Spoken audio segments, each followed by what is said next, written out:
क्या हमारे साथ ये पिछली बार की तरह गेम हो रहा है क्या हमें यहाँ पर 2018 की तरह हमारे पैसे यहाँ पर अटक जाने वाले हैं? क्या हमें यहाँ पर हमारे पैसे नहीं मिलने वाले हैं? क्या इसमें लोअर सर्किट पे लोअर सर्किट मिल रहा है? क्या मुझे 10% का लॉस हो रहा है? क्या मुझे 20% का लॉस हो रहा है? क्या मैं निकल जाऊँ क्या? ये सारे क्वेश्चनों के जवाब तुम ये वीडियो देख रहोगे तो तुम्हें पता चल जाएगा। सबसे पहले तो हम चलते हैं कि क्या इस तरह का मूवमेंट हो रहा है। देखिए, सबसे पहले तो मैं कहना चाहूँगा कि स्टील की डिमांड है ना over the period of time increase हो रही है, बट यहाँ पर जो ऑपरेटर ने पंप एंड डंप किया था ना, हमें कहीं ना कहीं ये वाला सीन है ना, ये वाला सीन इधर देखने मिल रहा है, तो हमें इससे चौकन्ना होना है। अब यहाँ पर पंप एंड डंप हो रहा है, ये सेबी को भी पता नहीं चलता है, तो हमें क्या पता चलेगा। बट स्टिल हमें यहाँ पर सारी चीज़ों को एनालाइज करना है। अगर हम बात करें फिर यहाँ पर स्टार की, बाजार ट्रेंड ने इसको है ना 1.5 का स्टार दिया है। हमने ऑलवेज इसकी कंपनी की यहाँ पर तारीफें ही करी है, बट अगर हम देखें तो यहाँ पर ट्रेडेड वॉल्यूम जो है वो है 16 लाख की, और यहाँ पर जो डेली पोजीशन है वो नहीं दिखा रही है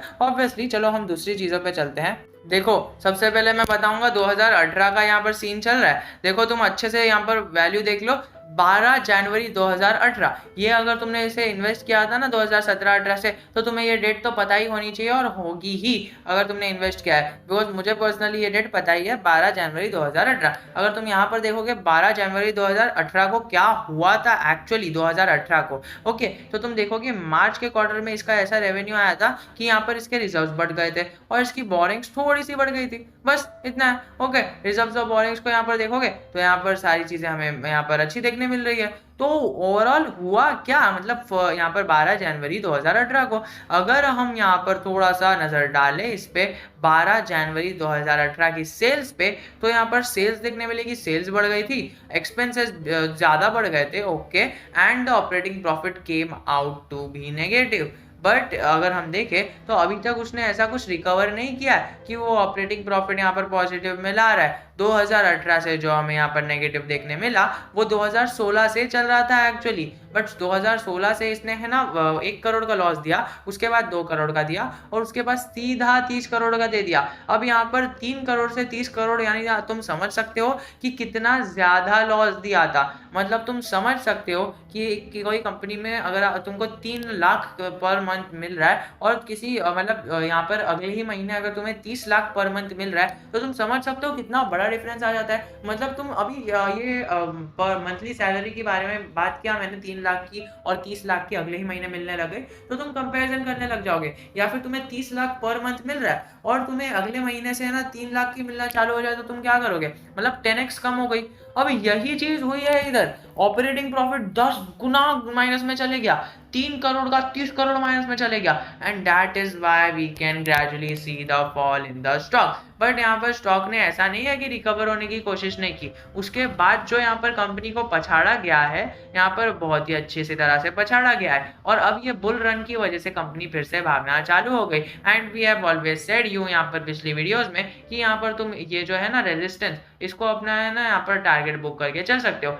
ट्रेलिंग टारगेट इसको कहते हैं। यहाँ पर टारगेट 1 रख सकते हो एंड देन टारगेट 2 रख सकते हो। जिसने भी ये सारी चीजें करी होगी उसे यहाँ पर अच्छा खासा प्रॉफिट हो गया होगा, बट जो लोग ये चीज नहीं कर पाए वो तुम ये कह दोगे कि अभी क्या करना चाहिए। अगर हम देखें यहाँ पर नेट प्रॉफिट के बारे में, ओके, यहाँ पर ऑपरेटिंग प्रॉफिट तो नेगेटिव में आ ही रहा था, मतलब कोर बिजनेस से यहाँ पर नेगेटिव में आ रहा था यहाँ पर प्रॉफिट, मतलब यहाँ पर जो भी बिजनेस कर रहे थे उससे यहाँ पर प्रॉफिट नेगेटिव जनरेट हो रहा था, बट नेट प्रॉफिट जो था वो अदर इन्वेस्टमेंट का, मतलब अदर इनकम का, उससे इन्हें अच्छा खासा प्रॉफिट आ रहा था। But over the period of time in this month इन्होंने देखा है कि एक ग्रेजुअल शार्प नेगेटिव मोमेंट देखने मिली है, और जो हमें इतने सालों में कभी नहीं देखने मिली। अगर तुम देखोगे यहाँ पर नेट प्रॉफिट 0 रहता था बट नेगेटिव में नहीं जाता था, बट यदि अभी हम देखें तो हमें पता चलेगा कि 0 से नीचे चले गया है। इसकी इतनी सालों की प्रथा, यानी 2010 से जो भी प्रथा चल रही है वो सारी प्रथा को इसने मिट्टी में मिला देके यहाँ पर नेगेटिव में चले गया है। अब ये सारी बातें मैं तुम्हारे साथ क्यों कर रहा हूँ वो तुम्हें ग्रेजुअली पता चलेगा। बात हो गई कि यहाँ पर इसने नेगेटिव्स में क्या दिया है, यहाँ पर सेल्स कम कर दिया है, नेट प्रॉफिट कम कर दिया है, इतने सालों की प्रथा को लॉस में चेंज करके पूरा सिनेरियो ही चेंज कर दिया है।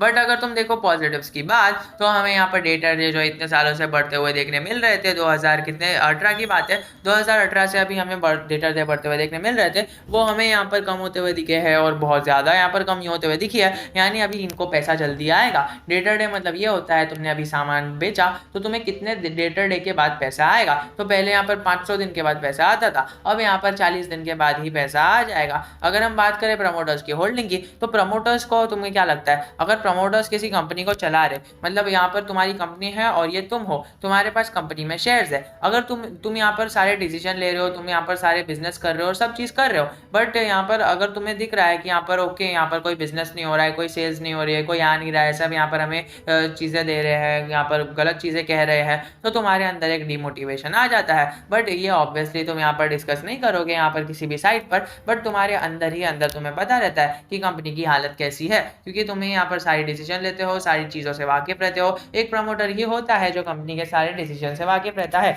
वो उसका एक डिसीजन पूरी कंपनी को चेंज कर सकता है। तो यहाँ पर प्रमोटर के पास यहाँ पर अच्छी खासी होल्डिंग थी, बट उन्होंने क्या किया, ग्रेजुअली इतने सालों के बाद अपनी होल्डिंग खरीद ली। यहाँ पर तुम देखोगे जब ये कांड हुआ तो भी 46% की होल्डिंग थी प्रमोटर्स के पास, तब से इन्होंने जरा भी अपनी होल्डिंग को बढ़ाया नहीं है। बट यहाँ पर जून क्वार्टर में उन्हें पता नहीं क्या हुआ, but they gradually increased their stake. अब ऐसा क्यों हुआ मैं तुमको बताता हूँ, क्योंकि तुम्हारे पास जो कंपनी थी, यहाँ पर हम फिर से वही एग्जाम्पल लेते हैं, तो तुम्हें पता है कि हम यहाँ पर आगे क्या करने वाले हैं, और अगर तुम्हें पता हो तो तुम्हारे पास अगर घर पे कोई भी सोना है या फिर कुछ भी पड़ा है, पैसा पड़ा है, तुम पूरा वो कंपनी में लगा दोगे एज एन इन्वेस्टर। तो यहाँ पर उन्होंने इन्वेस्ट कर दिया स्टॉक के अंदर, एंड नाउ दे नो कि यहाँ पर आगे जाके कंपनी आगे बढ़ने वाली है, क्योंकि यहाँ पर हम अच्छे डिसीजन लेने वाले हैं, हमारे अच्छे फ्यूचर प्लान्स है और हमारी बहुत सारी अच्छी अच्छी चीज़ें हैं, लोग हमारी कंपनी के बारे में अभी अच्छा सोचने लगे हैं। So now you are gradually interested in your company and that is why you will invest money in that. तो प्रमोटर्स तभी ही यहाँ पर इन्वेस्ट करते हैं जब उन्हें यहाँ पर प्रमोटर्स के आगे यहाँ पर कोई अच्छा भविष्य दिखता है, और यहाँ पर अच्छा भविष्य देखने के बाद यहाँ पर वो लोग ने इन्वेस्ट किया, और now we are getting a instinct कि यहाँ पर आगे जाके हमें प्रॉफिट हो सकता है, and that is why I am still holding this stock.